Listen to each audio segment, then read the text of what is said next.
Welcome aboard, folks. I'm Steven Malkowich, your captain on this adventure called Ship of Fools. I'm a fool. Lucky for you, I'm not sailing solo. Join me and a boatload of people, all just trying to make sense of this crazy world. It's a fabulous mess, and you're invited. I'd like to welcome you, Adrian, to our third podcast called Ship of Fools. Okay, welcome very much. Thank you. And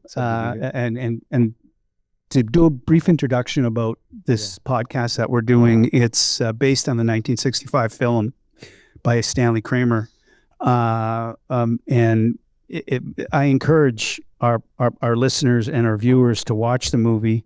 It's a bit long and black and white, and I don't know, maybe in today's day and age, it might be a little bit too long to watch, but it's got an emphasis, and it's analogous to, I think, the times that we find ourselves in, and it's absurd. It's an absurd movie, even for the standards of 1965, and it did win a few Academy Awards.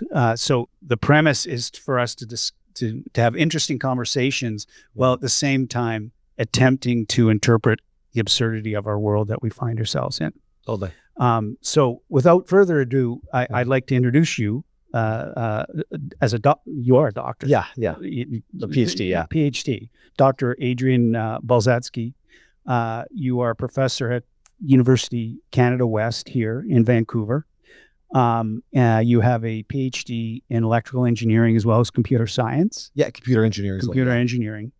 And we met by happenstance a little while ago. Yeah. And I would say hit it off, but I'm always interested in talking to people that are, I'll flatter you right now because I think you're very intelligent. And I don't think I've ever met a PhD in electrical engineer, I really haven't. I don't. I'm trying to think of when I have. Mm-hmm. But we began the discussion. Initially, there was some other people involved in it, but then we had a few other discussions, and I found them to be very interesting, and obviously you accepting the invitation to come. Yeah. Love the conversation. Yeah, the conversation. Feelings, yes, likewise. And you're a recent Vancouver, right? Yeah. You recently moved here. Just last January. Yeah. Yeah. And have been traveling around, but this is your home base now. Yes, it is. Yeah. And you're a Toronto boy. Yeah. And we won't hold that against you because you're a Leaf fan. Yeah. We can't, and you've got. Yeah. Now you have to cheer for Edmonton. It's true. So. Now, let's start by telling us a little bit about yourself. Yeah. Okay. Tell us a little bit about yourself, where you grew up. Yeah. So I grew up in the GTA in Toronto, and grew up started kind of in the Jane and Dundas neighborhood. Both of my parents are librarians, so I grew up in the Toronto library system as well as the Mississauga library system. And my father got me into computers. He was a very early member of computer clubs and things like that when computers were for hobbyists. They weren't mainstream yet. And his library was the first library to let you sign out software, because you could get books, movies, CDs, all that stuff. Software was kind of just data as well. And so I got access to encyclopedias and things very early on, as well as early access to great computers. So as a child, I would just be tearing apart computers, rebuilding them, just kind of figuring out how it worked, and got access to some really nice components that just stuff from Sony in the early 90s was very impressive in terms of their build quality and the way they was your father yeah computer literate? Yeah, he was extremely computer literate. Okay. Yeah, so he was very early in that era, and just kind of give them those building blocks of the early computing gear, and just kind of thinking of my early computers, they'd be using cassettes to fast forward to the spot in the cassette where your software starts, and then through the command prompt you'd be loading things. But I stuck with it, just kind of learning how to code and just kind of tinkering with it. I love hardware more than software. Just personally, I really like to feel things. But I was able to kind of find interesting ways to use that in my life, and it kind of lined up to where I took my career. So I focused on electronics engineering originally because I thought I was strong enough at computers at the time. Before university, I interned at Hewlett-Packard at their corporate headquarters, and in Toronto, working in the corporate relations department. So this is like the era when Carly Fiorini was the CEO at the time, and I was watching kind of how that business was adjusting to new branding and trying to be competitive, how they were splitting off Agilent Technologies into like the medical division, and kind of like becoming a bit leaner and a bit more focused in the computer space. Was this when you were already in post-secondary? No, this is still high school. I still haven't even jumped into university yet. Okay. And so I definitely got myself a little bit of mischief with my computer abilities. So you were probably pirating. You can't have to admit. Well, in the library system, they're already lending software and things like that. So there's a lot of things in computers at that time that you could kind of, even just like changing code and modifying video games, and just building websites, and just seeing what you could do with these tools. Kind of just exploring, feeling around, seeing what new thing you could do that no one has done yet, and just those skill sets kind of help me kind of refine my knowledge base, and then eventually kind of get into the innovation space and start learning how to make my own technology. So I guess I did my master's in same thing, electrical and computer engineering, and I started kind of pivoting into image processing and computer vision, machine learning. So these are kind of the black boxes that make computers understand things, and getting really into those kind of algorithms. Because there's a whole bunch of like funny technical things along the way. I kind of won't go into the minutia, but yeah, we can take a step back here. Yeah. Okay. Let's just take a step back. Yeah. You're in high school. Yeah. Okay? You're in high school, and you're fortunate that your father and you have the same interests. You're into computers. Yeah. That's how my dad and I are bonding. Yeah. Yeah. And so you're kind of like, fishing or something, but you have a commonality. Mm-hmm. And then it comes time, your parents or your father's a librarian. Were they librarians at public libraries or so he's or university? They're public libraries, and he's a chief librarian. Okay. So it's like the CEO of like a library. Yeah. And so you're in high school. Yeah. Okay. So you're in high school. So you've obviously, there was no decision making process. You knew what you wanted to do, or did you? I figured I was going in the sciences. Okay. And I was still learning how to be a functional student, because I learned in a very like multimodal way. I need to see things in not just written, but I would love a graphic, a video, music with it. Just that's how I'm able to retain things really well.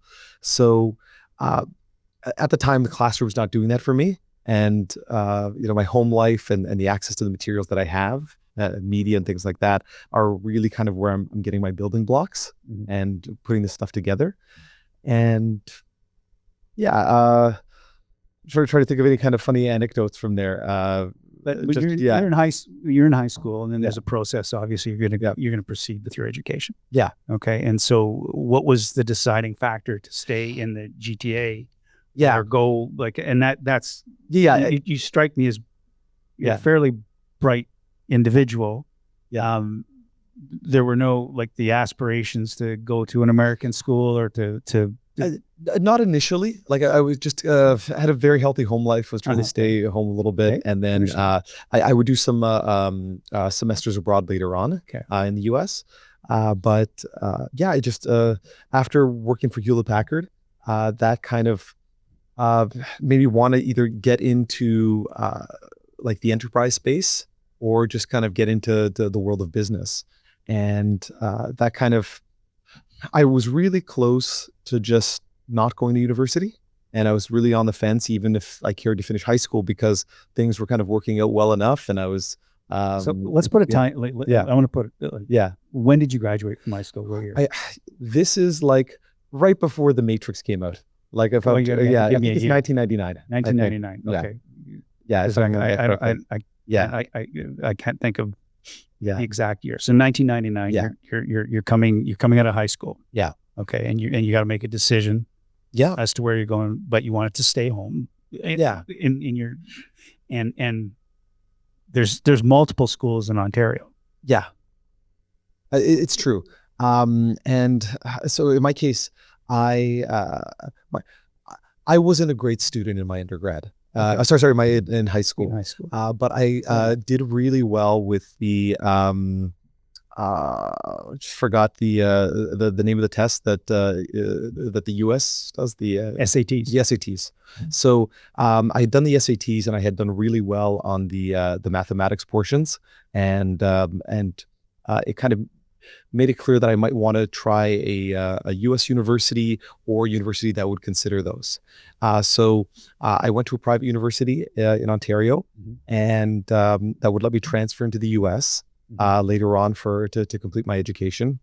And I went in the direction of electronics because that was difficult to me. I thought I would love the challenge, and then I realized, okay, this is, engineering and sciences is a crazy amount of math. And you're really in the details of just just equations after equations after equations. So I have to kind of learn this discipline only just to kind of balance out my skill set as an engineer. And the most difficult course I ever had was assembly. So assembly is the original computing language. So it's essentially ones and zeros. And very I can't think of anything more exciting than that. Yeah. So I had to take 3 terms of that. So I'm very proficient in assembly coding, which is a very, very bottom level that just doesn't look like it makes any sense to anybody else. Just shifting ones and zeros in ways to do basic calculations. And after I graduated, I was able, and I'll tell you the truth. I really struggled in my undergrad. I wasn't taking it seriously enough, and I was really kind of at the edge of dropping out. That I was just barely keeping afloat, and I didn't have good study habits yet. I was just trying to get out of there as quickly as possible. And I went on a road trip to Calgary with some friends, and for some reason, I can't explain why this happened, but just looking out in the mountains, I kind of had just this kind of moment of realization of just kind of what I needed to correct in my life to become a strong student and to just get more done in my day. And I realized that there were just things like with assignments and things like that I would be on like a huge procrastinator, and I work really well last minute and under pressure. So I've said this in a few other interviews online, but I realized that by procrastinating, I always found that by saying I'll do something tomorrow never came, because I'd spent tomorrow doing yesterday's work.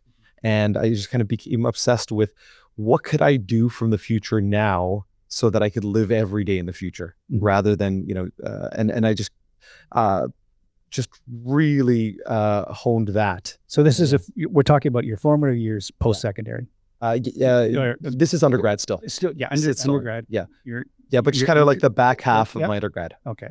Yeah. Okay. So you're in your undergrad. Yeah. You're in sciences. You're in electrical This is electronics engineering. Electronics engineering. Yeah. Okay. Yeah. So you and you're still with the electrical engineering. Yeah. And the computer part of it Yeah, there's elements Where- of computer, but this is more like or- the circuitry of computers. Okay. Yeah. So eventually, Yeah. like you obviously you've got both. Yeah. But you must like your love must be more for one than the other. It's definitely hardware. Okay. Because I think in 3D, so I just love refining technology into more optimal ways in terms of efficiencies.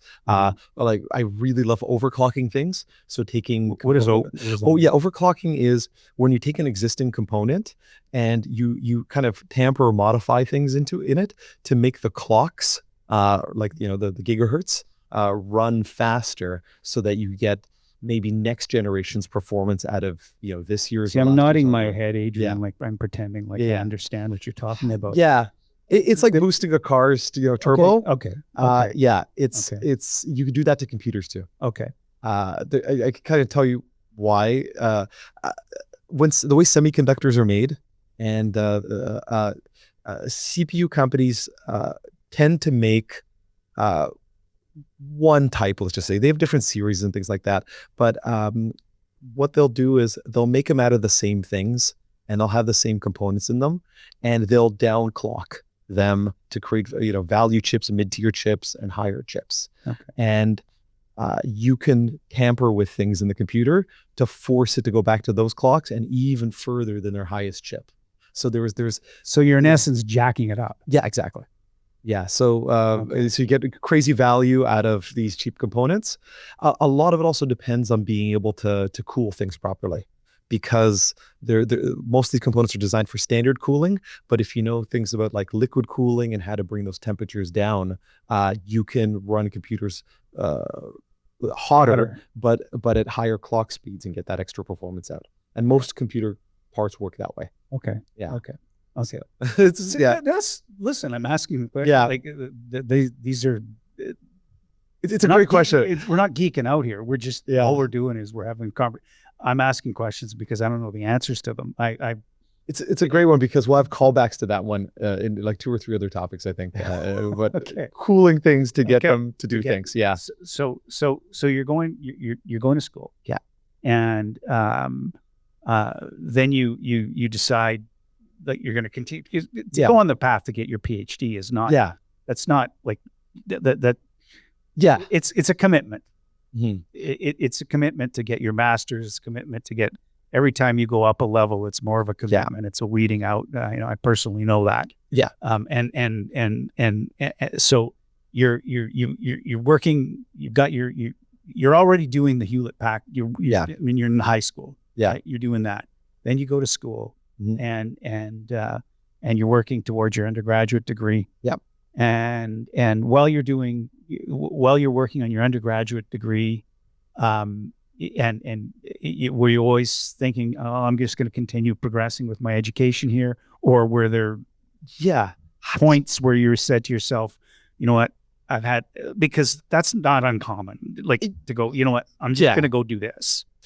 I had that during my undergrad, my master's, my PhD, where there were points where I'm like, do I just stop here? Am I wasting my time? And just trying to figure out as soberly as possible. It's like, is this waste of time? Is this ever going to happen? I'll kind of tell you, like, the marker that I kind of set for myself in the future, what I was trying to do was, in my early 20s, I decided that I really wanted to become an astronaut.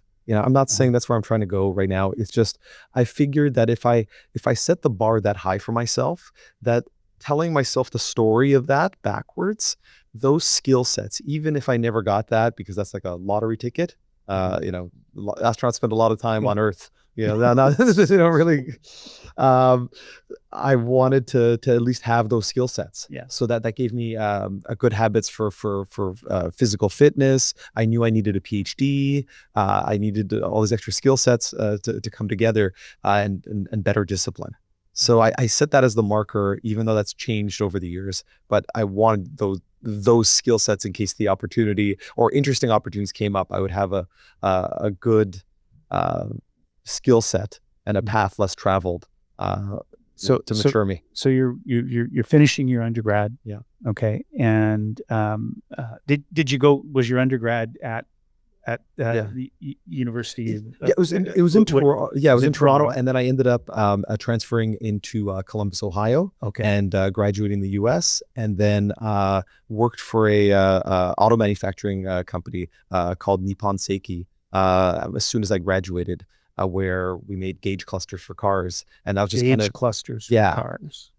So Nippon Seiki is a sister company of Honda.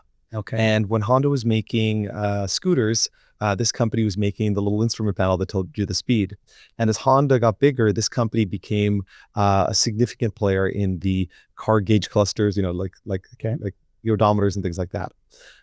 And for me, it just gave me quite a senior role straight out of university with a big size plant and a lot of freedom to. And this was down in Ohio? Yeah. It was in a really small town called Sabina, Ohio, which is kind of in between like Dayton and Columbus, in a small town. Mm-hmm. But I wanted the experience, and I think I would have had a difficult time getting that kind of opportunity in Canada. I would have had to work my way up, but because it was remote enough, they made it enticing for me to take on the role. Okay, so you're there, and how long?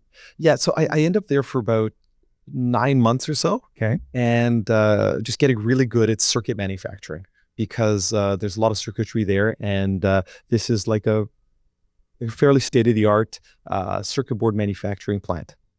So one of the projects I was able to lead on was the 2007 Honda Accord. So all those gauge clusters came out of this factory, and it was an interesting project because cars were, at least at that time, were exempt from the lead laws that you can't put lead in circuitry normally, but cars had an exemption. And lead is very good in solder. It's like very malleable, very like predictable. And for environmental safety reasons, businesses were switching to lead free. So that was like the first gauge cluster we had made that was lead free, and then you have to kind of relearn the whole process because anything now could happen along the way. Like solder could bubble more and cause whiskers, short everything out, and it's a very like detailed process to get that to work. But there's a lot of other like really fascinating cars that we made. So after your tenure there, where do you... I applied to grad school halfway through my tenure there, and Ryerson University, TMU right now, had just started their master's and Ph.D. program. And to me, they were a bit of an underdog, like in terms of it was new, and I knew that this university was different than U of T and York, that had such a very long tradition of graduate studies and kind of the old way of doing things. And I was just excited to go to a university that was taking a fresh shot at how to do graduate education. And that same year, I resigned from that company, went back to do my master's, and I struggled. I thought I had such great habits that let me finish my undergrad, because in my last few terms I was a straight A student, and I'd figured out once I kind of built up this better discipline, taking so many courses, to kind of catch up on the work I had fallen behind on in my undergrad. I thought I would be like an all-star in grad school, and it was not the case. These are very skilled people, really honing in and refining on pushing the limits on what we know about certain sciences and mathematics and stuff like that. So it really caused me to need to up my game. So was the master's program that you were in, it was electrical engineering? Yeah, it's or a hybrid. It's a electrical and computer engineering skill. Yeah. Okay. So I haven't figured out my discipline yet. Okay.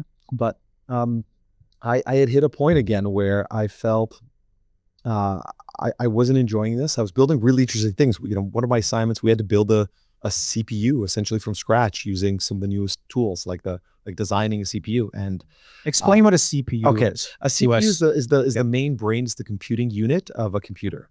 It's the basis to almost all of our technology in terms of these types of things, but generally those are used in laptops and desktops. Okay.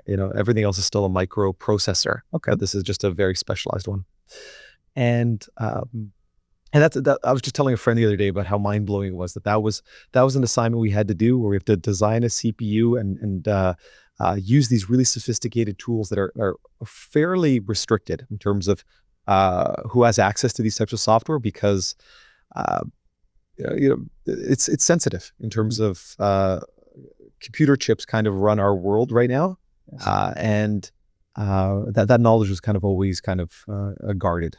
The Taiwan guards it a lot as well, because they're the best at manufacturing it right now. So your project, one of your first projects was? Yeah, you have to design a CPU. Yeah. Okay. And it still blows my mind that was the homework assignment. And you knew how, but the thing is, you figured out how. Yeah. I had a great lab mate, and we were able to get through this assignment.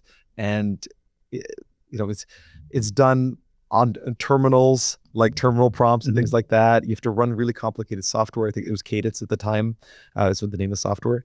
It ran on these Sun Microsystems computers, which are like these very high-end enterprise computers. Still did not get a good grade in that class. And I was like, we invented it, like we designed a CPU. This is still not working. This is driving me insane. So I was ready to give up in my last term or so of my master's. I thought I could do it in 8 months. It was going to take 2 years. Just, it's, the nature of things sometimes. So it doesn't work out as fast as you want. It's so true in business as well. And I had this one course, and it was called multimedia. And I was getting frustrated that I was not doing well in this course in the first few weeks. And I had this moment where I'm like, this is insane. I've been part of multimedia since its conception. And I get this. And I was just tired of trying to be the student they wanted me to be. And I decided, I said, look, I'm just going to give this one course that I should be an expert on. I'm just going to do it the way that I would enjoy doing it. I don't care what the outcome is. I'm just going to have fun doing this, because I'm so miserable in my other classes at this point. Okay. So I end up doing two kind of oddball things that a professor takes notice. One was we did a quiz, and I was just kind of, I kind of had a no fucks given kind of attitude, and I just challenged every single multiple choice question, and I was like, that I know what you're asking. That's not what this is. Here's 3 examples where that doesn't. So you work. were handwriting on the Yeah. Where I was just I was giving them, I was showing them what they wanted, and I was saying, but that's not right, because you do, this is the way it really is. Things that in the textbook, I get that's how they do it. For example, there was things like peer-to-peer networks, right? Where you, like you've heard of torrents and things like that, right? Yeah. And there are peer-to-peer networks. They use centralized servers rather than just peer-to-peer, but I understand the textbook describes them that way. And I was listing examples of look, the mainstream ways aren't doing that. There's still sometimes centralized servers and other things to buffer the peers. So that kind of catches this professor's eye, that I was challenging his whole test. And it turns out he's the he was a tier 1 research chair. So in academic world, a tier 1 is the highest rank of professor for a discipline. And this professor, wonderful person, Professor Ling Guan, he was the tier 1 research chair for multimedia. So he was the Canadian expert on multimedia. And the tiers also guarantee you money from the government. And a tier 1 gets the highest amount of money. And you're talking grants, but I'm saying guaranteed grants. Guaranteed grants. Okay. So this is the professor that that became my mentor. When you were doing the test, you were saying Yeah. I was giving like pushback. Yeah, pushback on the answers. Yeah. This is the right answer, but it shouldn't be the right answer. This is what I think the answer should be. Yeah. It was like, it doesn't tend to go over very well in academia. It doesn't. And if it was just that, I'm sure I would have just failed the class. But we had like a senior project in this class, and I just took my time doing a presentation the way I wanted. I love simplifying things. I like things to be visual and clean and simple. In academic world, the presentations are very equation based, and you rarely get into the variables of what those equations are. It's a very like you should know this kind of presentation. And I had put together this algorithm that was able to convert raster images. Raster images are images made out of pixels, like dots. Okay. Right? Which is what we're used to on screen, into something called vector images. And vectors are polygons and geometries. And I did this presentation explaining how to do that in an extremely visual way. And not to flatter myself, this professor said, look, out of all the students I've ever had, that presentation, I had never seen anything done that well before. And he asked me to be his lab supervisor for his amazing team of researchers. And he had like 15 or 20 top experts in engineering that were very heavy in publications. That this professor had multiple conferences and just like do so many different advanced research and innovations and things like that. And through that, it opened the door for me to get into PhD. I was only intending to get my master's and to move on, but once I had this opportunity, I decided to move on to my PhD. I was like, okay, this window doesn't open often. This is a rare chance. Let's just go all the way and just. So by this time, when you're deciding, okay, you're on the path towards your master's, okay, and while you're deciding as you progress further up the academic ladder, you get more specialized. Yeah. Right. So it's not general. It's going like this. Yeah. It's going up, like and so how did that translate, that presentation that you made, and I would consider mentor. Yeah. Okay. It's certainly and how explain how that. Yeah. So in my presentation, I just theorized that this type of approach could be used in something called gesture recognition. Okay. And he didn't have a specialist at the time on gesture recognition. He had like fingerprint, iris, like it was all these different things you could do with imaging. And that kind of launched me in the direction of focusing on gesture recognition. And maybe I'll say what it is. Gesture recognition. I like when you say gesture recognition. Come on over here. Yeah. Or, exactly. So for a computer to recognize that. Okay. So it's a computer's ability to read your body language and interpret that. One simple example would be sign language recognition would be a type of gesture recognition. And then, there's still face gestures and things like that, but generally I like to focus on kind of the full body, or like, kind of the skeletal, or we call it the gait. Okay. And that kind of let me start developing research in that space. Kind of concurrently while this is happening, our department gets approved for a really large grant. I think it was one of the largest grants at the time to build a laboratory. And the next few years, as a lab supervisor for this department, I would be building what at the time was the most advanced virtual reality lab in Canada, with the team obviously, and Professor Lingwan, my other colleague, Professor Matthew Cayenne. And this kind of exposed me to what's the craziest way you could see VR, 3D, I'll say holograms in quotations, what's that equipment look like? And we ended up building something called a cave. And a cave is a virtual room that kind of closes in on you. It's I can't remember the measurements, but it's a fairly large room that the walls open and close and kind of not fully seals you in there, but it's Okay, so yeah, it's as close as we get to a holodeck at the time. Okay, so in order to see the cave, do you have In this special case- glasses on? Or, like, what are you looking through a lens? In this specific cave, you do have glasses. There's two ways of doing it. There's polarized lenses and there's active. Polarized is what you're familiar with in IMAX, so that works there too.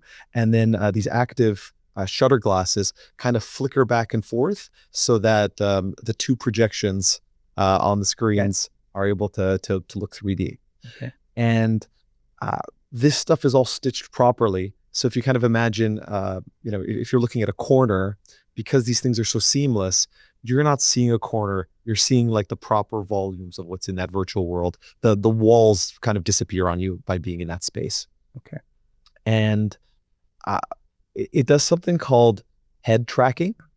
And head tracking is a type of wave generating 3D. You don't actually need 3D glasses for this to work, but you're able to track where the person's looking from, and the computer adjusts the perspective, knowing where you're looking from, to make it look 3D only for one person. And that sounds kind of weird to say, but it sounds really weird to say. Yeah. Okay. So explain. Yeah. So a regular 3D screen, like Speak a IMAX. little bit more. Yeah. With IMAX, I would say the image pops out of the screen, and you're not getting multiple viewing angles in that. They're just kind of, it's creating a little bit of illusion. There's depth and things like that.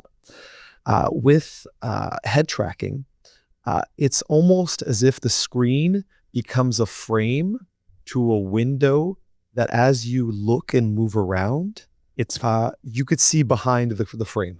Okay. I mean, like you could kind of peek around the corner of it. So it follows you. It follows your vision. Exactly. Okay. Yeah, by following you, it's able to generate what should be seen on that screen, and it happens fast enough that it looks seamless to you. And I will describe it as like it's almost the opposite of 3D in that instead of things popping out, they go deeper in. Okay. But you still get a bit of that effect of things popping out of the screen at you through the centers. And so while this is happening, we end up building this lab, and it's a gem of the universities. And the university at the time, led by Sheldon Levy, who's brilliant person, has done so many amazing projects. He decides to build a university-based business incubator called the DMZ. At the time, it was called the Digital Media Zone. And it was meant to be maybe like a safe space for entrepreneurs to work in the same environment, coexist, working on their business, kind of helping each other while getting assistance from the perspective of media relations and mentorship and things like that. And I kind of get plucked out of my lab and brought into this space, and it's fantastic. I was one of the original 5 founding members of the DMZ. And where was this? What school? So this is still at TMU, Ryerson at the time. And what Sheldon Levy had done is he had allocated what was, the best real estate that they had at the time. And it's right at the corner of Yonge and Dundas. And if you know Toronto, Yonge and Dundas is considered kind of the very, very center intersection. You could almost consider it like a Times Square. It's not Times Square, but it's like for the sake of the very center of the city. Yeah. And this was just amazing space. Google had a headquarters in that building. Eventually, the DMZ would expand into those floors as well. I think today still, it's ranked the #1 university-based business incubator of the world. So they franchised it today, but there was a really interesting journey getting there. of how many amazing companies came through there, how great the support was, and just the brilliant minds that place attracted. So not only was it just for businesses, but a lot of companies or the government would use that as a backdrop to make announcements for scholarships, investments in businesses, economic development plans, things like that. And we, these early members became very often on television and in the news because there was a lot of TV stations around. Yeah. And we were kind of like, these new like tech people. So I think there was a point where for 3 or 4 years of my life, I was in the news 5 days a week, every week for those years. And that was kind of for being in the being there. Yeah. In my case, I was because I was also a graduate student. I was able to originally, as I was still figuring out what my business was going to be, because it was still like I was there kind of originally to kind of help, but it's like, no, I realized I wanted to start a business there. And I would be able to showcase the university while talking about projects that we're working on. So that whole place wasn't like it didn't operate in a vacuum. There was other, like you said, Google was there. There's others there. Yeah, well, Google's on a different floor, but the thing is that what's going on there, other digital companies are they're paying attention. Yeah, right. They're paying attention. They're we're getting like CEOs of like the top companies coming for a tour here. When international visitors are coming from around the world, this is on their tour route that the government would even take them through. We're not the government, but it showcased innovation in Canada. This became like a central hub for that. Okay. And there's lots of other incubators, sure, but that one became like it's in the big smoke. Yeah. It just became a central stop because so you're involved with it. Yeah. Okay. And the question where I was leading to was when you're doing that type of work, there's a part of you have to be thinking, okay, well, I'm going to start my own business. Yeah. Or someone else is going to come knock on the door and say, hey, you know what, Adrian, you're a real smart guy. I want you to come work for me. Yeah. And you don't know which direction it's going to go yet. Yeah. Okay. Yeah. Okay. So let's start that. Yeah. So because I was a tinkerer and my team was tinkerers like at my company, we were at the beginning just trying to see what sticks to the wall. Where we were building a whole bunch of really interesting technology. One thing we built was this type of display on a glass window that has no borders to it and is a touch screen that you can interact with. And you're starting to see things like that today. This was not LCD based like our TVs, but it was projector based. And we had all these interesting ideas of how to combine that with gesture recognition and where we could commercialize it. We thought that would work really well in storefronts, being able to purchase things through like a screen after hours when the store's closed. We had built an algorithm that using gesture recognition, you could point through a window at mannequins or clothing. It would tell you what it is, and then you could QR code scan it and buy it that way. Okay. And it was just so we were playing around with these kind of like interesting things. We had a whole bunch of other really kind of like still impressive today, because this is 8-10 years ago, where we had these e-ink displays that collected power wirelessly through the ambient electricity in the environment. And there were door signs for offices, because we had discovered that in certain government buildings, they were spending a lot of money on like just the signage of people's names and things like that. And we said it would be really cool if your door sign also had your schedule, explained when you're going to be in there and all that stuff, when people could come by. And it would be great if it didn't need to be powered, because e-ink displays don't need electricity to maintain the image. You just need electricity to change the image. And there's enough ambient electricity off of things like fluorescent lights and stuff like that that it could harvest it through an antenna just to store it for when it needs to switch or when it needs to check the network. And that was just a really cool type of Was that ever commercialized? We didn't end up commercializing it. What ended up happening was we started getting some interesting contracts that kind of deviated us. One that I'm really proud of is the Pan Am Games, when the Guadalajara government was handing it off to the Toronto government. We were the backdrop for this handoff ceremony, and we brought technology to showcase, and we had built a version of this gesture recognition with the head tracking that you and I were talking about a few minutes ago, where people could go up to this massive screen and they'd be given the perspective of an athlete, like a boxer or a high jumper or something like that. And because it's tracking this way, it feels quite real to you that you're kind of in this person's head and you get to experience what it's like from their perspective. So it was a really cool effect. And we're trying to figure out what to do with this gesture technology, because my doctoral thesis is wrapping up now. Okay. And we'd made a really cool discovery.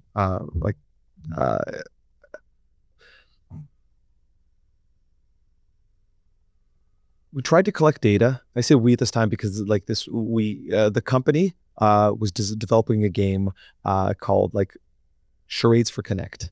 And they say the company, what do you refer? Oh yeah, so the company's called ARB Labs.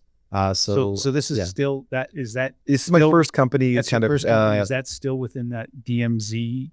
It's not there anymore. It's graduated out of it. Okay. The company's still operating and growing happily. Okay.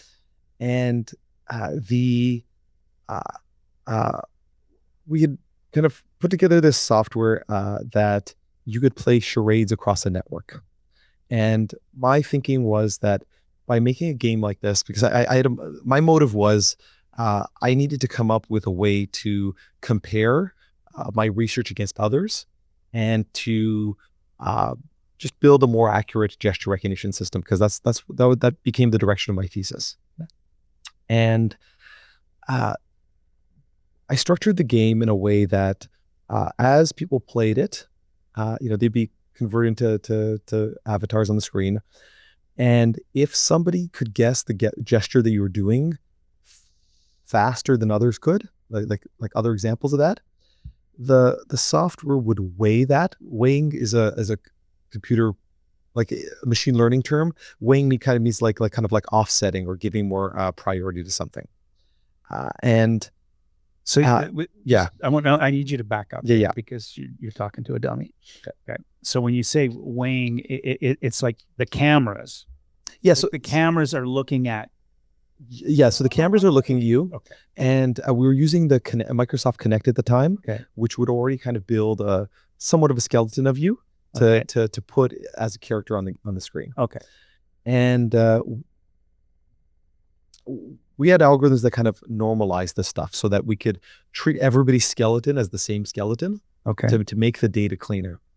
And if you were given a word and you did some gesture, like like clapping or something, and the other person guessed it fast versus somebody else somewhere else in the world that got the word clapping and they guessed a little bit slower than that, we would know that gesture was probably a really good example of what clapping looked like. Okay. And we would region code the data so that we knew that gestures were cultural anyways, just so that we wouldn't mix up cultural gestures. We'd at least like see that there was some kind of pattern there. And like in this development, we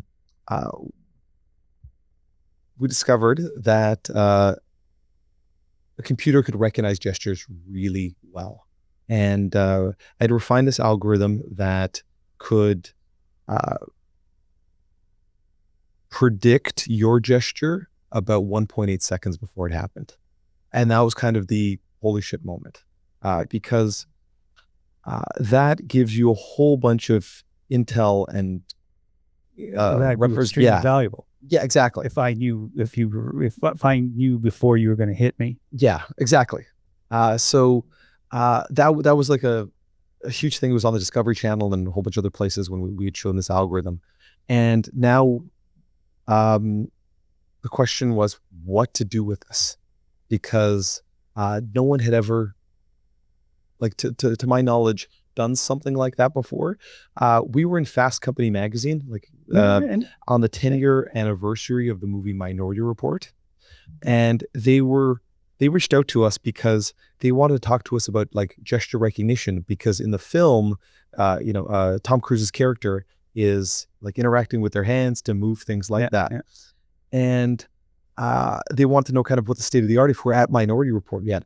And we're explaining to them that we got to like prediction on body language. And they realized that like this is the first example potentially like pre-crime, which was the actual premise of the movie. So we're like, yeah, we haven't seen anybody like identify when you're going to commit a crime before you did it, and where do we apply this? And we had some interest to put it into body cams and things like that. What ends up happening is we end up pivoting into the casino space. And Natural. yeah. And I was just going to be like careful about what I say about this, because this is kind of my specialty for a decade of my life. But initially there was this. That's why I said that. Just to interrupt you. That's why I said you could recognize somebody who's about to hit you. Exactly. Yeah. Yeah. If someone's going to pull out a gun, if you're so we try to sell it to airports with the relationship to gaming. Yeah. Hit me. Fair enough. Especially tap catch it. It's all right. Fair enough. It's all right. It's just a tap. It's just 2 taps. Okay. Go ahead. Sorry. So we were asked if it would be possible to detect if somebody had obsessive compulsive disorder. And we thought, there's a good chance we could do that. But we thought there was enough tics and kind of things to identify. And as we kind of got deeper in the problem, we ended up being asked to build a system. I'm trying to be really careful to make sure that like all of this is public. Yeah. But I'll just say if it's not, we'll go back. It's okay. To detect theft in a casino, just to put it in simple terms. And you could imagine anybody who would try to steal from a casino is probably very good at sleight of hand. Yes. So we'd built a system that, we even tested with the Ontario Provincial Police, and it wasn't beatable, where we could identify these types of crimes or sleight of hand moves to extreme precision. And we discovered something slightly annoying, not about the technology, but this is a little bit a side effect of academic life. In academia, you tend to design things that are, or problems you think about are like 10 years ahead.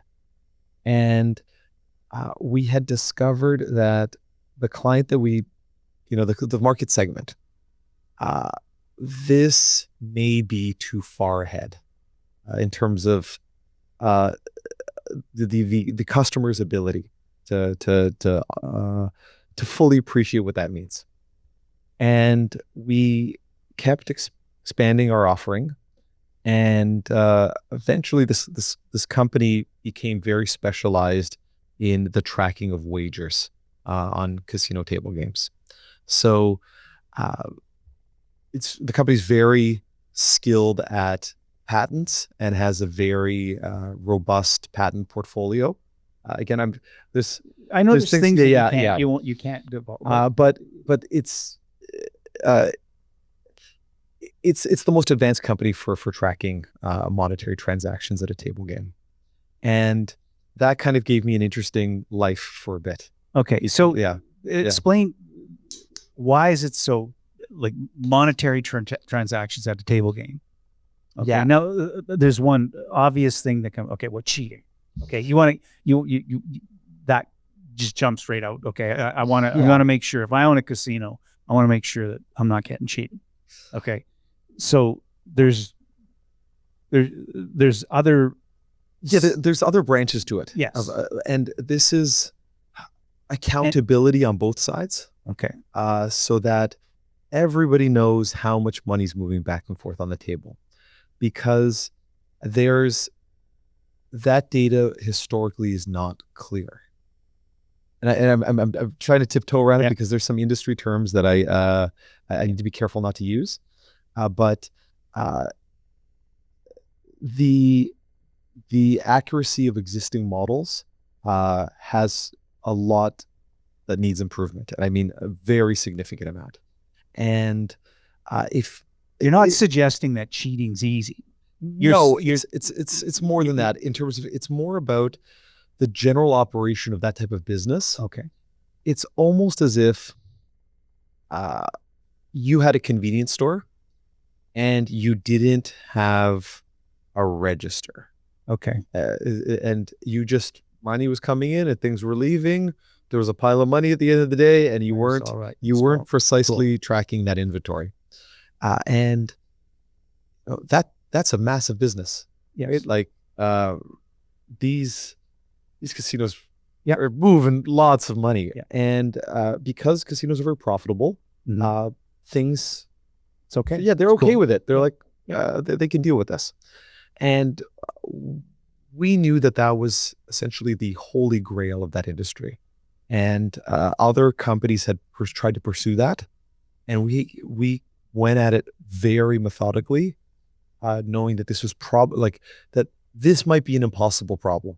We don't know why so many companies have tried to do this and had spent so many tens of millions of dollars, but we were able to solve it extremely accurately with what I believe was beautiful hardware and just incredible ways of tucking and hiding things into systems. And so that, like, I'm trying to think of what else I could tell you about that sector. Because the thing is that what you just went through, how long of a period of time? Okay, this is almost a decade of my life. Okay. Yeah. Okay. Because like from its concept, like from where the research came from to early applications to finally pivoting to now, designing things that are just science fiction like, but are real in here. Like when we look at AI today, if you explained it to somebody 4 years ago, this would sound crazy. Yeah. And even the thing that I'm kind of describing right now of being able to predict somebody's body language. It sounds crazy, but it's 10 years ago, Getting back to that though, are you able to give an example without giving away of something that, when you're playing something like a game or even let's just say it doesn't have to be a casino game. It could be any game that you're playing. Oh, and you're sitting at a table. Yeah, this example I give you is sleight of hand. Okay. That if like you'd be able to track a magician and how they're doing the move. Okay. Because there's only so many ways you could do it. Yeah. And but you're also talking and please tell me if I'm interpreting things wrong.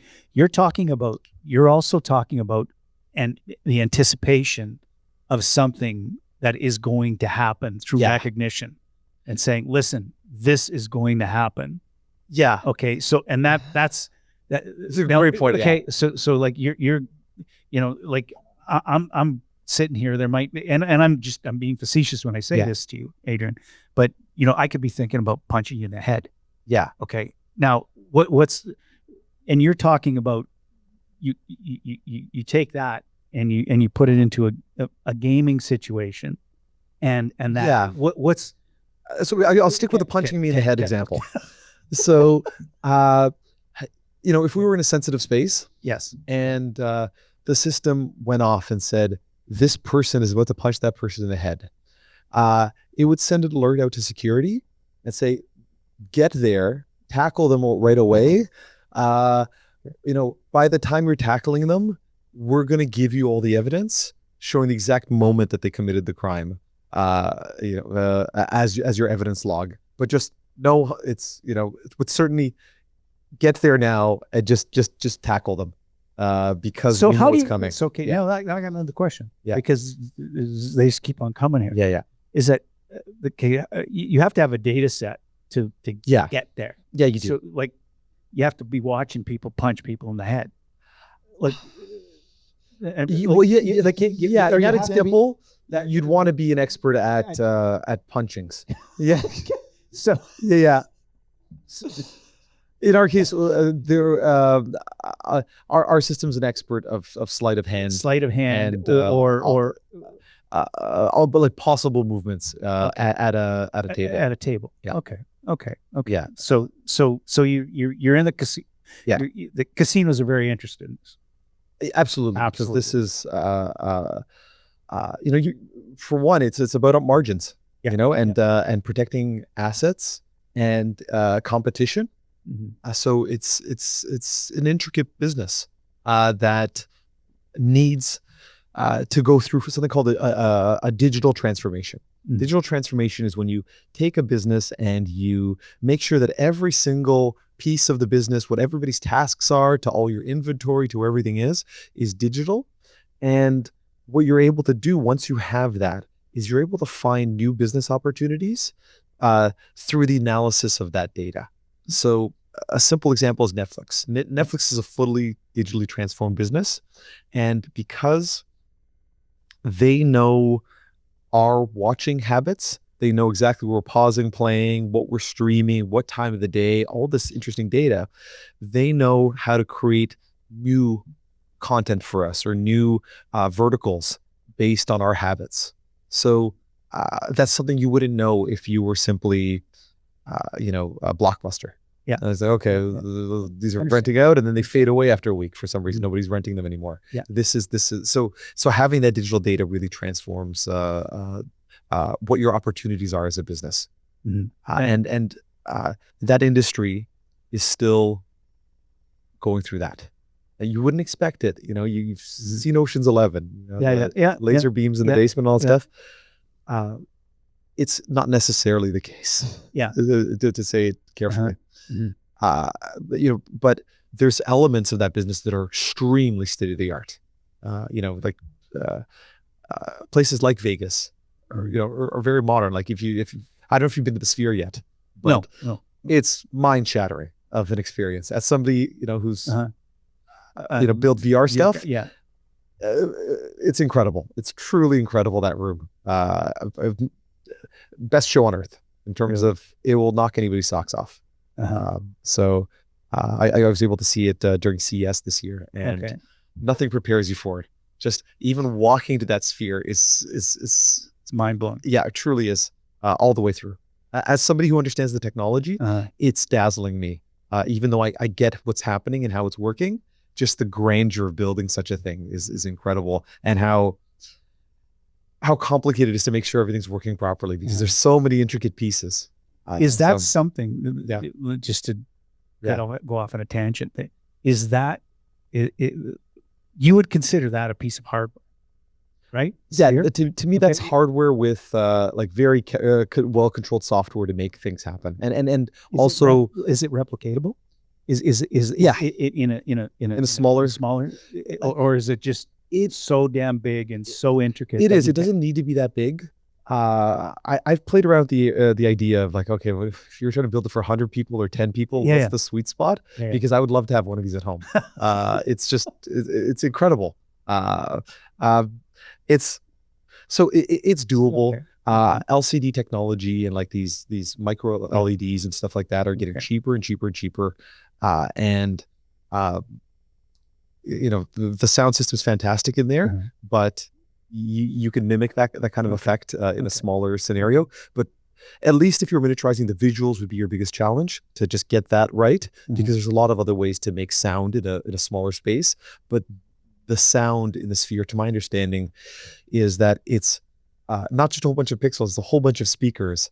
And at least the way I've read the articles, they claim that they can pinpoint the audio to any individual seat.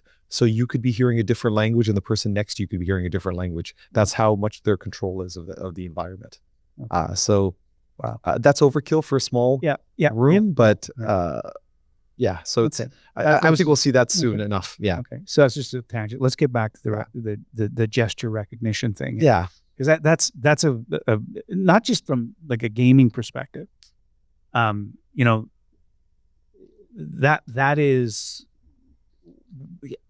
in a well, let's just go from in a casino environment. Yeah. Like what other gesture recognition without there's like everybody, I won, or I lost, or is it it's more intricate than that, because it's also the interactions of people. Okay. And again, I'm trying to. I know you don't want to give away any because trades. Because it could be your interaction with the other players, or it could be your interaction with the staff. Okay. And now you could digitally tag what occurred there. You could see patterns. I'm just trying to be very careful with the wording, because there's certain things and moves that are kind of at least in North America, they tend to be industry secrets. In other parts of the world, they're a little bit more open about these problems, but there's issues that need to be kind of caught. And I found working in that space, it was delightful for me, because I found that, even though I'm not really a drinker, I don't gamble. This is kind of a funny career path for me. But my team and I discovered that we're really good at finding holes in games, that we're very analytical, and we were able to just approach something in a very careful way without over AIing the solution. So philosophically, when we were developing things, I would always kind of tell the team that, look, we're not trying to just connect it to an AI and figure out the answer. Like if you were trying to track how many people are in the subway, you could do gesture recognition, you could do face track, you do a lot of things. But if you just had like that turnstile to count people, you'd have a great ground truth that now you could build AI information based on something you know for certain. Yeah, it's possible people jump over, but generally it's really precise on counts of things like that. So we were always trying to develop, what is that? What is that certain measurement or certain input to give us confidence to trust AI to refine some things and find more detailed things in that data. So would it be fair to say that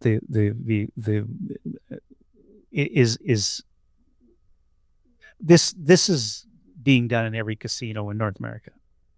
In terms of in terms of like challenges? Yeah, the challenges. Yeah, but fair. It's not. The thing is that there's some the level of hypersensitivity to the issue is probably relative to wherever the size of the casino or whatever, or how much they go, whatever. The Mecca.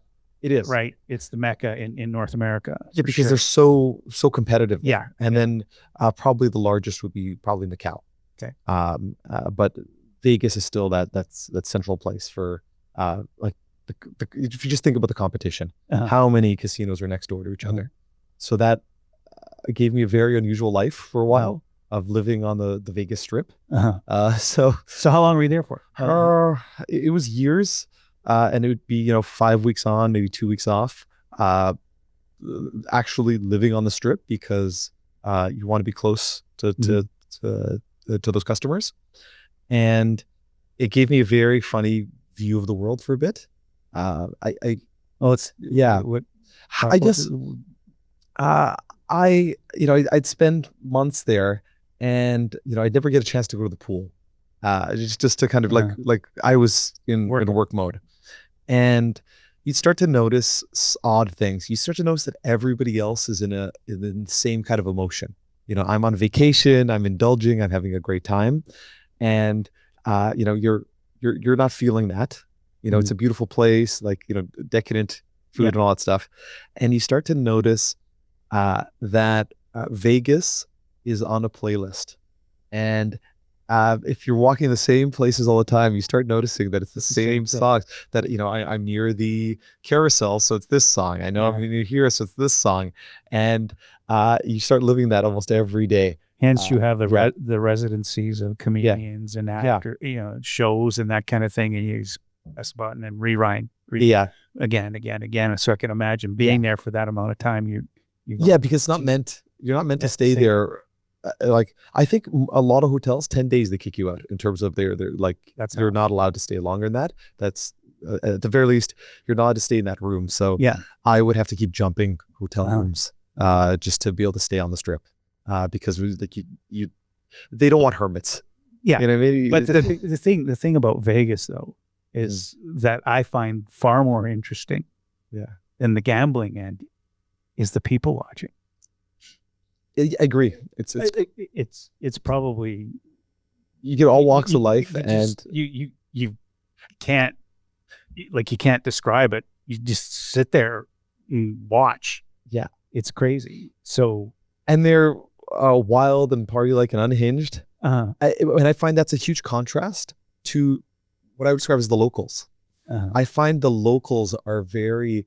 I love the locals of Las Vegas. They're very sensible, very even more measured.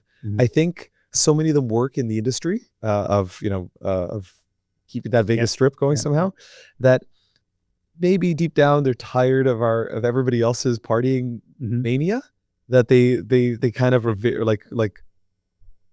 very proper is the way I describe it. And that was kind of an interesting thing to learn as you kind of explore the neighborhoods of Las Vegas. So you finish up. You're doing that. Yeah. Okay.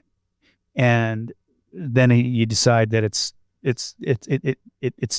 time to move on. So I retired from that business maybe 4-ish years ago. Okay. Maybe a little bit. Yeah, maybe 4.5 years. And was that? It was. You'd had it. Because it was like I said, this is not the industry that I expected to stay in. I thought it would be in and out of that sector, and I would move on to something else. And I had other ambitions, other technologies I wanted to develop, and it was just I had spent so long, and I warned my students about pick a business or sector focus that you could live with maybe for a lifetime. Because if you pick something you didn't like, you're going to be stuck in it for a really long time. And I'm not saying I love the team. I love to kind of inventing Vegas, but the thing is, I go back to the Vegas thing. That's absurdity. Yeah, like Vegas is absurdity. Yeah, and it's just it. So I couldn't imagine. I couldn't imagine. You talk about 10 days. I think the longest I've ever spent in Vegas is 5 days. Yeah. And that's enough. Like I couldn't. I think it was at least 3 to 5 weeks at a time. That's absurdity. It's absurdity. Yeah. So you decided you wanted to move. It's time to move on. I can. Yeah. Right. And I wanted to kind of find that next thing. Okay. And for me, I always I'll tell you where I'm trying to get, but it's more of like just a passion project. I always wanted to be in intelligent clothing. That sounds like a funny thing, but I just thought clothing should be able to clean you and give you data about. So now we can segue. That's a good segue into AI. Yeah, that really is. That's a great segue. Yeah, you didn't even know you're doing that. Yeah, that's where we're going. Okay, so now you're the gaming thing. Not that everything's Yeah. a game. Yeah. That Vegas part and all that. That's and you're trying to figure out what's next. Yeah. And so I knew it was quantum. Quantum was the space that was Okay. going to change everything. And quantum computing is this kind of new generation of processing. We're still very early at, but it's very solid. It's very real. You know, this is coming very fast. You know, here in BC, we have D-Wave. And D-Wave was the first company, maybe even the only company still today, that would let you buy a quantum computer for your home. I don't know what the price is right now, but it used to be like $18 million, and you could have a quantum computer. And what does a quantum computer look like? It's like a golden chandelier inside of a box. And the pieces, the technology to build a quantum computer is very kind of unique in that the computer needs to be cooled to near absolute zero. Right? I was telling you about how, you know, you cool a computer, you could run the clock faster.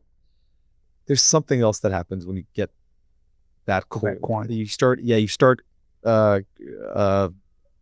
getting interesting properties of elements and things like that, where you could get them to become the superposition.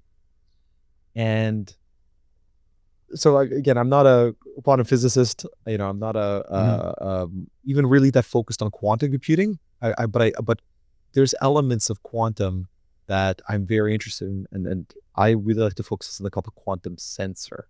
Okay. And quantum sensors are a part of a quantum computer, but they're able to track things at the most precise levels. So for me as a image processing person, this was like, just so exciting and a bit mind-shattering of how precise we can get with measuring things and measuring things at a distance. And so so give an example. Give an example of that. Yeah, an example. This one I also have to be careful with. Okay. Just because. But give a real life example where it could work. It would be plausible and be beneficial. It could be used for a lot of different things, like biotech, defense, environmental scanning, mining. It is the most precise way of measuring. So let's talk about mining then. Yeah. Okay. A quantum sensor. Why would it be quantum? Why would that? Because you could measure things maybe deeper in the ground or more precisely at a elemental level. Okay. How would you do that? Yeah. But I mean, just relatively speaking, like as a, I'm just saying, like how I'd have and I don't want to say something and sound really, really stupid, but it's like there's a fascinating ground truth down at the very bottom when we look at just atoms and simply down there. Okay. And measuring things at an atom level versus measuring things like with cameras on the surface level, right? Mm-hmm. That's a very, very big difference. There's also, I know there's X-rays and there's radar. There's all these different ways of reading things, but being able to look from the bottom up is a really, really different way of seeing the world. Okay, so that's just without divulging anything but in we'll use mining again. Yeah. Okay, and looking from the bottom up. Yeah. Okay, you'd be up here at the ground level. Yeah. Okay, and with quantum quantum sensors, these types of technologies, you would be with I'm not saying you're looking from the core up. no. Yeah. But you're going down. Yeah. But you didn't have, like, traditionally in mining, just to use that as an example. In mining, you had to drill, right? Yeah. You got to drill. That's how you got to find stuff. Like you look, Yeah. you go, and with quantum quantum sensor, you presumably wouldn't have to drill Exactly. if you could find whatever it is that you're looking for. Kind of like one of the things, like, you know how, like, they say, like, if you touch somebody's hand or you shake somebody's hand, you're not really touching. There's these gaps. Like, you're not physically like touching atoms. That's kind of the thing. There's gaps. There's gaps between things. There's gaps between things. Nothing's solid. No, nothing's solid. We're all like when you're down there. That's right. But even when we're as human beings, we're not solid. There's gaps in us. Yeah. Like, I'm not talking about. Yeah, I wonder if I could regret saying it that way, but in terms of generally, there is. Like, it's not like everything's moving. Yeah. Right. Everything's in motion. Yeah. Nothing's still. Yeah. Yeah. Okay. So I don't know if anybody listening to this or watching this understand, but the other, I guess on the quantum end of things, it reduces latency too. Am I incorrect when I say that? Like, you're right. There'd be a lower latency. There's like for a few reasons. Okay. A lot of quantum systems are also based on optics, right? So just you can't go fast in the speed of light, anyways. Yeah. There's misconceptions about quantum. So I try to surround myself with brilliant quantum physicists to just make sure that that I'm taking their word for it rather than what you hear or sometimes what you see in articles and things like that, because the word quantum is very loose in pop culture, and you hear people, almost anything metaphysical people describe as quantum. All right. Okay. So it's but quantum physics is extremely precise and very grounded and controlled, and decades of research to know what is going to occur. But there is a lower latency because these are faster things at computing. But we're still, from a commercialization perspective, quantum computers are still early on. Modern day computers and things like that are really, really impressive in terms of how much crunch they could do, how much like you obviously with what we're seeing with AI, that would have been difficult to do 10 years ago, maybe, in terms of like the compute of these large language models, for example. Yes. So are you saying that now we'll segue into AI, into artificial intelligence, and we're still quite a ways away from the practical use of quantum computing is what you're my guess, my prediction based on what I know in the industry is, we're not going to have a quantum computer in our house, next year, probably not 5 years out. It's, there are consumer level quantum devices but almost nobody has them. But name one. There's a Samsung phone that has some quantum technology in it that exists in the space. I have to look up the model. Okay, but now that you've named that example, what's the advantage, in layman's terms? What's the advantage to having a quantum phone over for encryption and data security? Okay, so it's quantum's most secure. I did read that. It's considered more secure. Yeah. Okay. But plus also because it's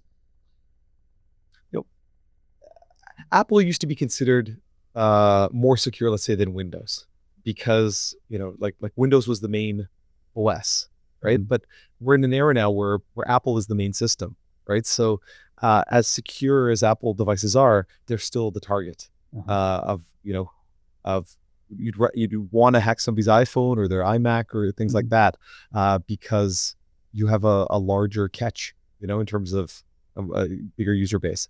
So at least with quantum, it's more secure. Yeah, it's not enough people know how it works. It's but ultimately it will always be more secure in relative scientific terms. That's fair. Yeah. Is that a fair? Yeah, I think that's sound. Okay. In terms of the concern of quantum computers cracking encryptions or even blockchains has been like very well known for a very long time. Okay. Like, because quantum may seem new, but quantum's been around for a long time. Mhm. You know, it's still it's an infancy, but it's many decades in Mhm. terms of the technology. And I would imagine the military would be all over this. Yeah, and that's why I'm being careful with certain types of technology explanations.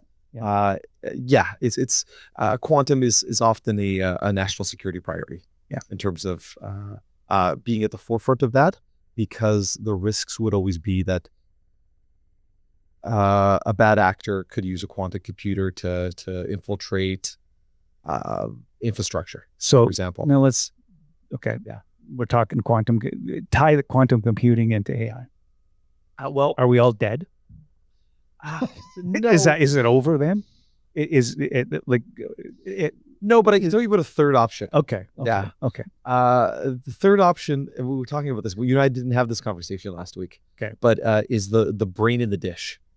So we have AI, right? And for the record, we use the AI. We use that word. That's not a correct word for this, right? This is a machine learning algorithm, or it's a large language model, something like that, right? Yeah. These are module type things. For the most part, we're not at artificial intelligence or, like these kind of terms, just to clarify the language, only just because that's my background. Yeah. So these are very good imitating machines because we've given it so much data. And so we've got that. You've got, and see, when people, or when you start talking about artificial intelligence, they all think the machines are going to take over. That's right. And that you're basically saying that in essence is bullshit. Yeah. We're not at the sentience thing yet, even though we're really playing with fire here, right? In terms of like, we're really at the edge of of something, but it's still very well controlled and very well compartmentalized. Let's just say that what we're seeing in AI is decades of academic research into thousands and thousands of different algorithms and little blocks. The gesture recognition stuff that I was mentioning would only be like one tiny block of like something like Google Gemini or some system that was able to recognize things through pictures or videos, for example. Okay. So it's a whole bunch of interesting blocks, and there's tons of flaws. We've seen a lot of just ridiculous errors and bad quoting, things like that. It's emulating us. It's trying to mimic what we do because we've given it so much data on people that have done this in terms of, and we have and we've flattened. Yeah, we've flattened the ability to access information for everyone. Yeah, so that it actually scares the shit out of people. Yeah,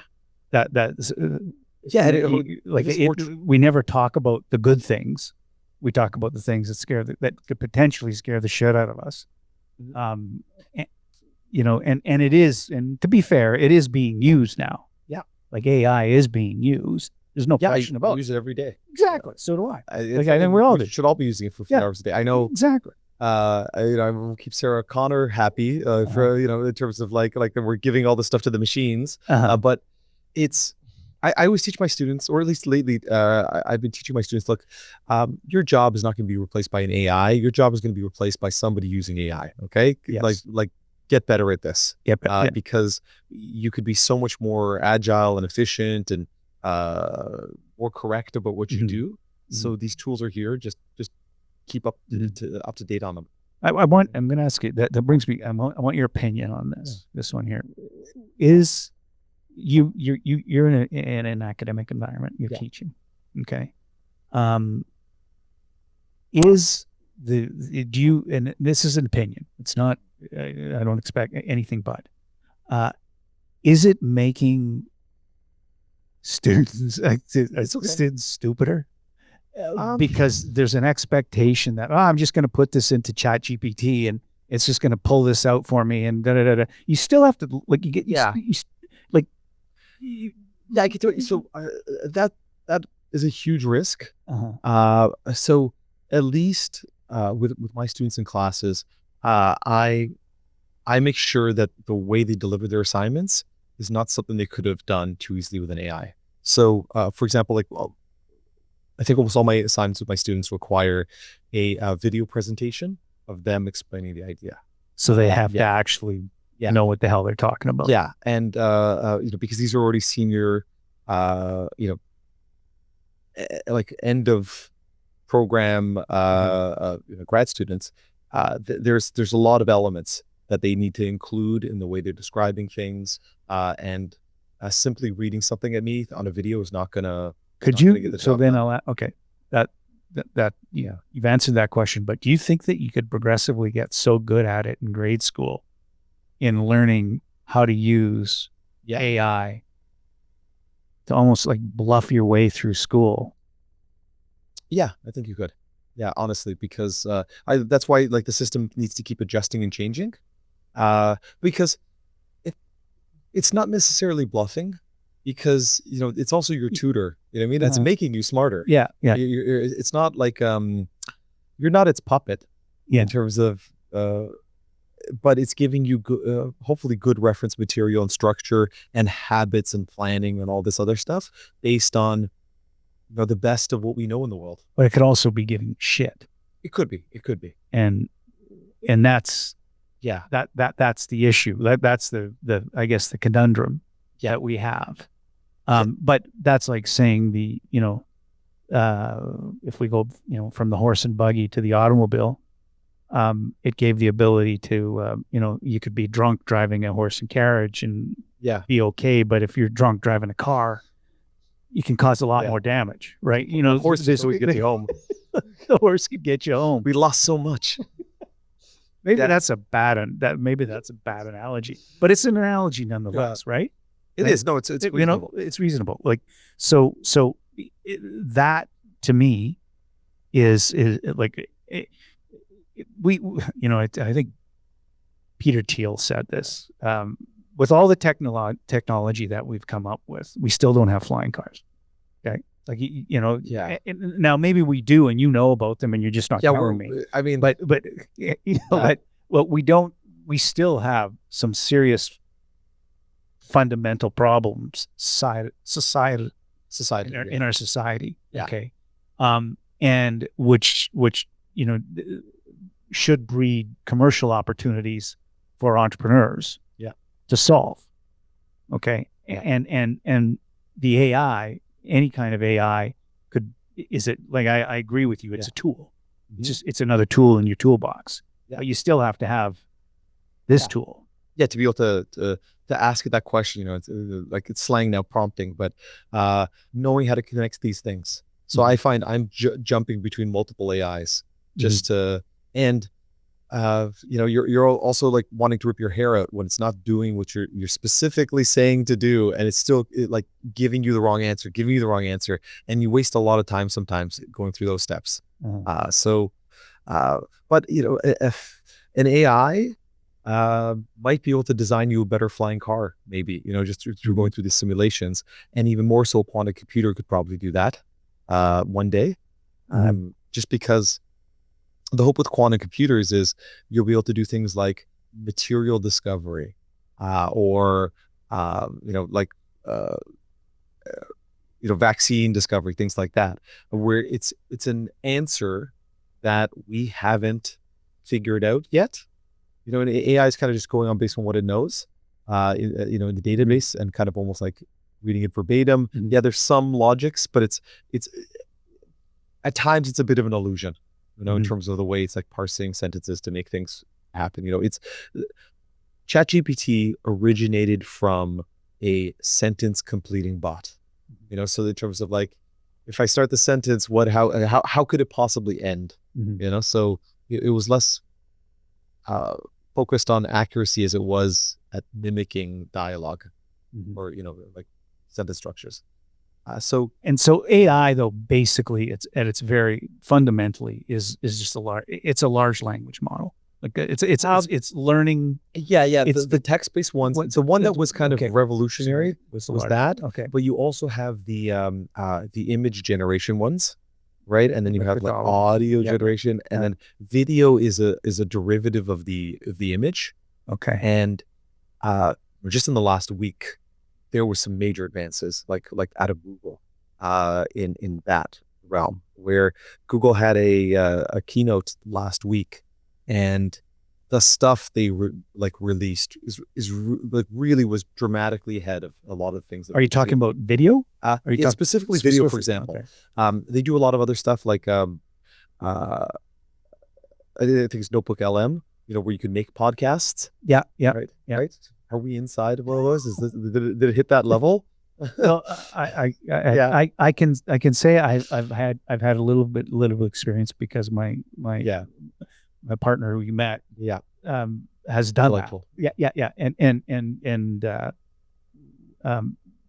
I was shocked. And this was some time ago that she's It's absolutely shocking. And I think it was about 6 or 8 months ago. Yeah. And I'm like, holy shit.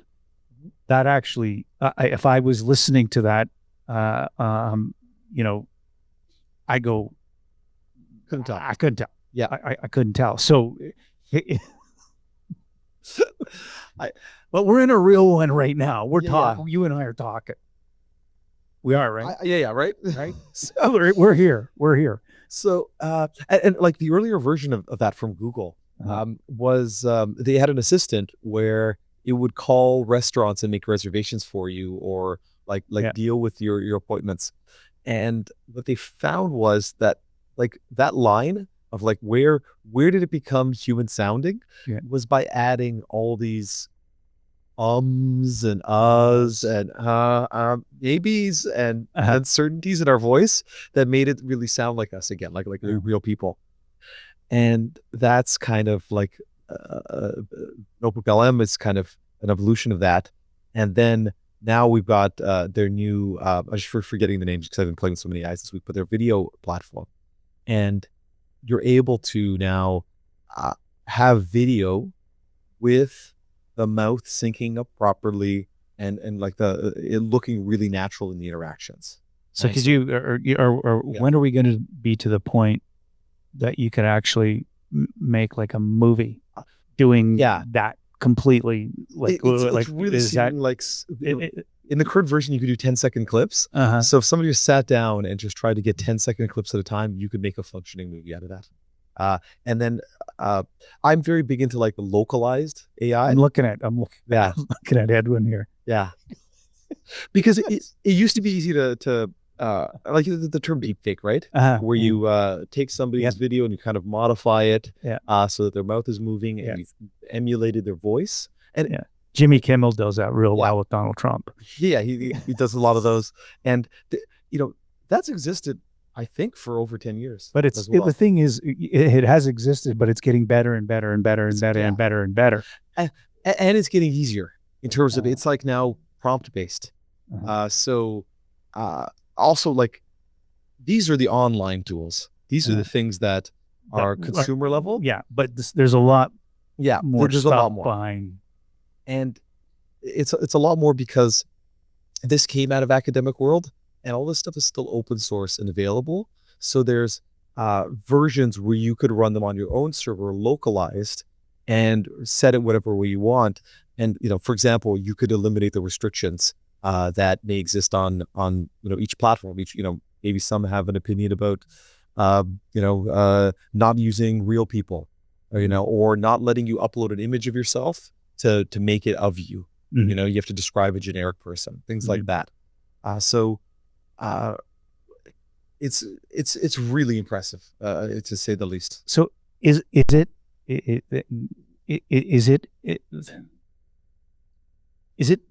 improving daily? Yeah, weekly. It is. Yeah, it is. Yeah. So it's like we're in a time here where it's just exponential. You think it would hit a ceiling? It's not. It's still exponential. It's not. Yeah, because we're able to use the AI to to help now to automate more and more tasks and connect and cooperate with other bots. So you're able to do more robust, dynamic challenge. Okay, so we're on the line on the artificial intelligence. Yeah. Where do you see that going? Where do you see, like, and there it is growing exponentially, and there's there really on the commercialization side of it, and ultimately what we're looking to become is more efficient. Yeah. Okay. Efficiency in what we do. I'm, my background is in the newspaper business. Okay. The dead tree business. And we're probably the worst ones to be talking to about this, but, it's a constant, like you can use artificial intelligence to write articles. That's really easy. It is. Yeah. You can plagiarize like hell. You can do what bots. Exactly. There's so many things that you can do with it. Yeah. But the one thing that you say, I see because I do look at a lot of newspapers. Yeah. And it's, we do subscribe here to a service in Canada. It's called Canadian Press, U.S. Associated Press. You see the same stories in every damn newspaper. You see the same stories up on every damn website. You see everything. And it's kind of like the news ticker, right? Like exactly. It's like everybody's getting those same. That's right. Everybody's getting the same thing. And the one thing that it is not, it can't replace the human component of what we still like to call journalism. Yeah. We investigative journalism, trying to find something out, that, and there's a lot of things that are analogous to that in our lives. Okay. It's not just investigative journalism. There's a lot of things that are nuanced, and there's things that are we're never going to get rid of that nuance, is what you're saying. What we've, I guess, is a reoccurring theme of everything that you've been involved with. But it's also in attempting to find, which is of great interest to me, is a commercial application. Yeah. Using that is making a process more efficient. Ultimately would be wonderful, is a cure for cancer, for all intents and purposes. Yeah, absolutely. How far away do you think we are, and sort of wrapping things up here, how far along the way do you think, like how far down the road is it that these technologies that we have, quantum computing, artificial intelligence, quantum sensors, the whole realm of things, how far away are we from, like, legitimate, and I'll relate it specifically to health, to curing a disease, because in my lifetime, in our lifetimes, we've seen some, the eradication of certain things, but we have not seen something as like a cure for something, and so. Yeah, I feel conservative saying this in terms of, like, timeline wise. I think in less than 10 years, we will be able to solve every hereditary disorder that's ever existed. Like, I think we're well on track for that kind of stuff. Again, I don't come from a medical background. No, but when you look at the work of CRISPR, that provides a lot of opportunities to, like, just kind of correct things in DNA that would be hereditary disorders. And we have enough, the human genome's been sequenced. We have enough examples of DNA and things like that, and be able to map out the pattern of these hereditary disorders, to be able to pinpoint what those genes were, to be able to help people live a lot longer. So I feel comfortable saying less than 10 years. Okay, I so think then I'm gonna sooner. we'll finish off with this Yeah. this one and last. Yeah.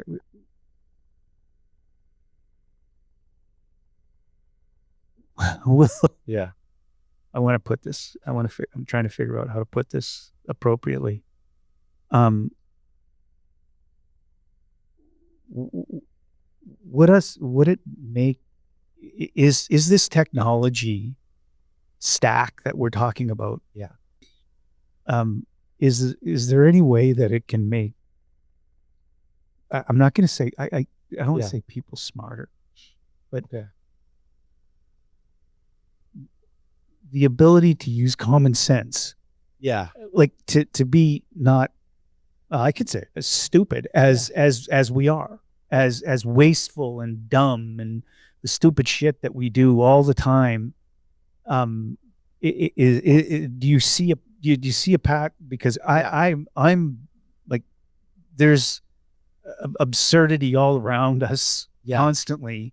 And we've had we've had a political discussion, you and I have, and you go, yeah, man, like it's the point, like this is just idiocracy. Like why don't we have why isn't it like incredibly well run? Exactly. You know, like in terms of why isn't it all just pure utopia? Exactly. Why aren't we, or just I just take a little tiny bit better. Yeah. But we continue to, even with this technology and the access to it, we continue to like be idiots.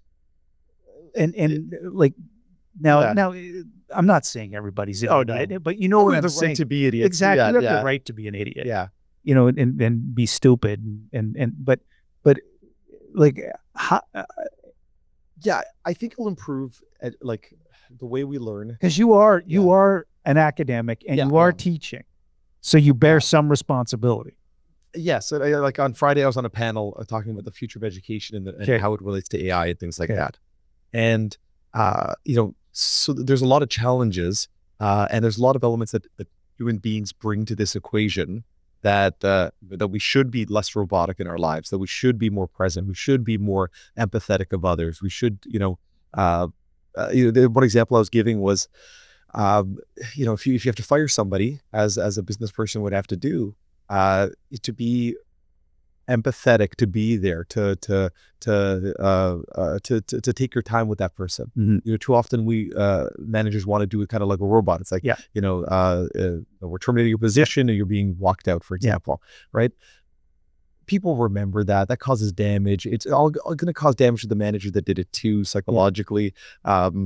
So just being as human and present as possible. And a lot of AI has good parameters or lexicons for morally right decisions. Yeah, you could totally get it to turn that off and to do some nefarious things, and that's its own security and problems.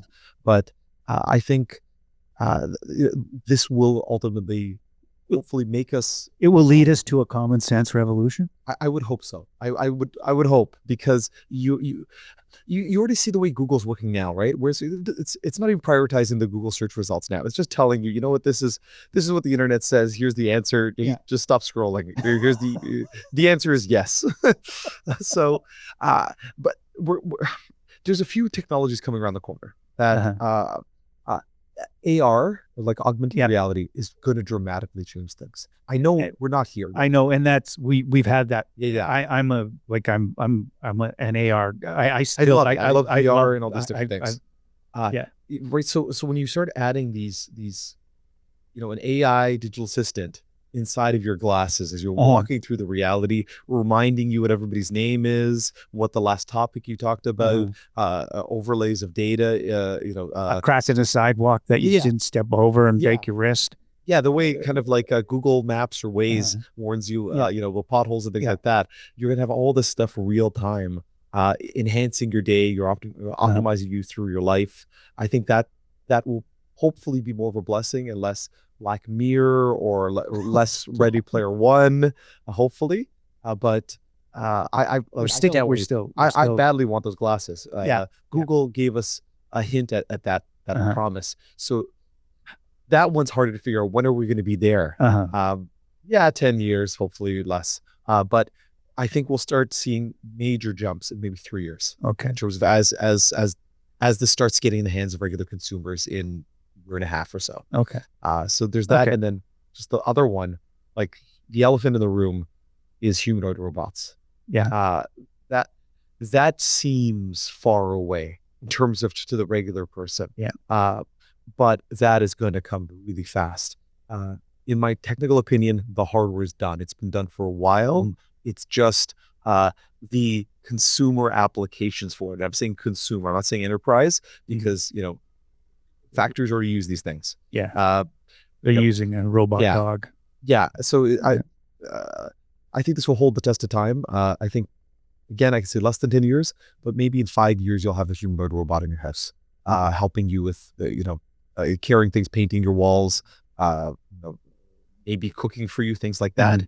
And that sounds so far in the future. That seems so much further than the flying car. But we live in a world that science fiction didn't even predict this. Yes. When you look at, like Terminator or like a lot of these like Philip K. Dick movies, books that were turned into movies, they were talking about computers getting better at painting than us, computers getting better at making songs than us, and video editing, things like that. But here we are.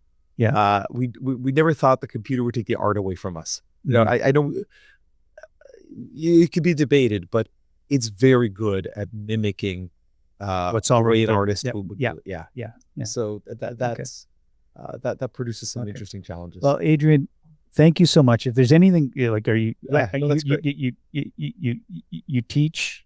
Yeah. Okay, and you're still and I advise businesses. I mentor. I always try to take businesses that need some help with business plans or strategic planning, and see if I could give them an extra help. Either through at the university by connecting them with students to help them write these business plans, strategic management plans, or through incubators, mentoring young startups to be able to grow their businesses. So always kind of out there. If somebody wants to reach out to me on LinkedIn, I'm always happy to help a young entrepreneur. Thank you so much, Adrian. It's been great, man. Okay. You may be asking yourself, what's any of this got to do with me? Absolutely nothing. Until next time.